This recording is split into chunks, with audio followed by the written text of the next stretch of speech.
What's up, everyone? Welcome back to another review. This time we're taking a look at Mallrats, written and directed by Kevin Smith. Mallrats is actually Kevin Smith's follow-up film to Clerks. This movie came out a year later. Okay, so Mallrats tells the story of Brody Bruce, played by Jason Lee, and T.S.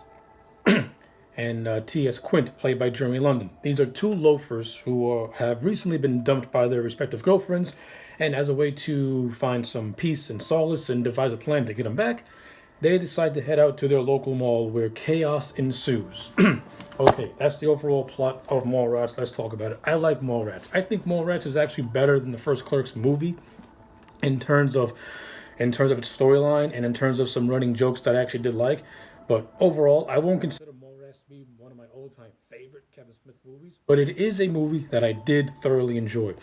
Uh, the characters of Jason Lee, and Jeremy London, they have really good chemistry together as Brody Bruce and as T.S. Quint. I thought their chemistry was really funny. I think their bantering between one another is hilarious, with Brody Bruce being the extreme personality, and T.S. pretty much being more or less the straight man. If I have any complaints with Bruce and Elliot, with Bruce and Quint, is that I don't think they learned from their mistakes, and I don't really think they really do anything to get their girlfriends back. If it was any other two actors playing these characters, they would come across as completely unlikable because these two guys are loafers, and what's even worse about them is that they have the characteristics of control freaks in a way, where they have to where it's either their way or the highway, and when you actually watch the movie, they don't really learn anything, and they kind of get rewarded for not learning anything. They have moments to change, but they don't really change. And I think that's the biggest gripe I have with their characters overall. But you have Jeremy London and Jason Lee, who are both are very charismatic and have charming personalities, and they bring that charm to these characters, and that's how Brody Bruce and Quint come across as extremely likable characters. So at least the actors give them the charm. This movie is also backed by a very funny supporting cast. You have Jason Mewes and Kevin Smith, who play Jane, Silent Bob, and I thought they were hilarious in this movie. With Bob having this whole gimmick that he's like Batman, and they have blueprints, and they're like devising a plan to destroy this game show, which is being run by this guy called Jared Svenning, who was actually the father of T.S.'s girlfriend Brandy, who was doing this whole game show thing, and Svenning does not like T.S. Eliot because in the prologue, T.S. Quint, because in the prologue, T.X. accidentally injures the governor of New Jersey while at a party that Jared is hosting, and now Jared has pretty much become public enemy number one, and he lost all his funding. So he's got a grudge against T.S. because of that. And that whole opening prologue is actually pretty funny, and I enjoyed it a lot. Speaking of Jared Svenning, Michael Rooker plays the character, and Michael Rooker is hilarious in this movie.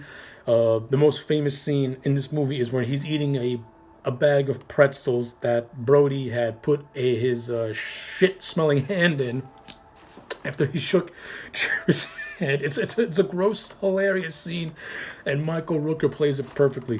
Like, Michael Rooker as the villain in this movie, he is hilarious. He's over the top hilarious, and he's great. And you can tell Rooker's enjoying himself. Speaking of which, this movie also gives us the debut of Ben Affleck in his first featured role. This is a movie I don't think Kevin Smith gets enough credit for pretty much being the guy that give Ben Affleck his breakthrough moment, and it happens here with Mallrats, as he plays a guy called Shannon Hamilton, who is actually the guy who is now dating Brody's girlfriend, and Shannon's just a complete asshole. You know, he's the guy he's like a manager of a fashionable men's warehouse type deal, and he and Brody come into conflict a lot in this movie, with Hamilton pretty much threatening to give Brody's girlfriend anal in a very unpainful way. And the only way Brody was able to beat Shannon was because there was this girl who named Trisha, who was like 15 years old, and she's doing this whole thesis on by having sex with men from like 15 to 30. And since she's of illegal age, Shannon gets wrapped for statutory rape because she actually recorded all her sexes.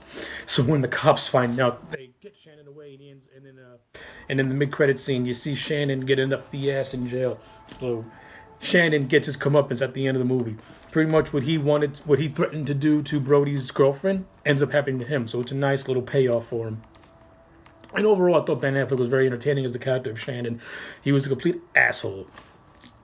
Uh, let's yeah. So in terms of supporting characters, I mean, there's a lot more. I mean, you have the character of LaForest, who's like pretty much his Fenning's bodyguard. For those of you who are familiar with Arnold Schwarzenegger, he was pretty much Arnold Schwarzenegger's body double, and he also had an appearance in Running Man as a security guard. So it's always fun to see that actor. Ethan Sluppy plays a character called Wilhelm, whose whole thing is that he's looking at this abstract painting, and if you look close enough, you can see a boat, but everyone sees it but him, and he gets pissed off because of it. So that's funny. Claire Forlini and Shannon Doherty play the two girlfriends, and I like them in their roles. I think Doherty's character has more of a command in terms of being the girlfriend who is spelling out the flaws of Brody. I think Shannon it has a better grasp on that. Well, I think Flora Lini's character is a little kind of acts more of a pushover in a way. I would have had them both be equally, not have one be better than the other. That's just how I would have done it. But performance-wise, I thought Flora Lini and Doherty played their roles well, and I like their chemistry with Brody Bruce and T.S. Quint. All right, and before I move on, this movie also gives us a cameo by Stan Lee in a really, really cool scene where Stan Lee talks to Brody Bruce by relating his relationships to the to the comic book characters that he created. It's actually a really cool scene and probably one of the best, and probably one of the most underrated Stan Lee cameos, in my opinion, is in Mallrats. Great scene, you should check it out. So yeah, those are pretty much, and of course, and the end of Mallrats is hilarious too. The whole game show gimmick is fine, where TS and Brandy pretty much air out their dirty laundry, and eventually get back together. It was very entertaining, very fun. Yeah, the writing in this movie I think is fun. It has a lot of funny moments, a lot of funny gags, and everyone's having a good time. So yeah, there's more to talk about with Mallrats. Those are just my overall general thoughts. I like Mallrats. I think it's really good. I'm gonna give it a solid 8 out of 10. So yeah, those are my thoughts. Let me know yours in the comment sections down below. Like the video and subscribe, and I will check you back next time for more.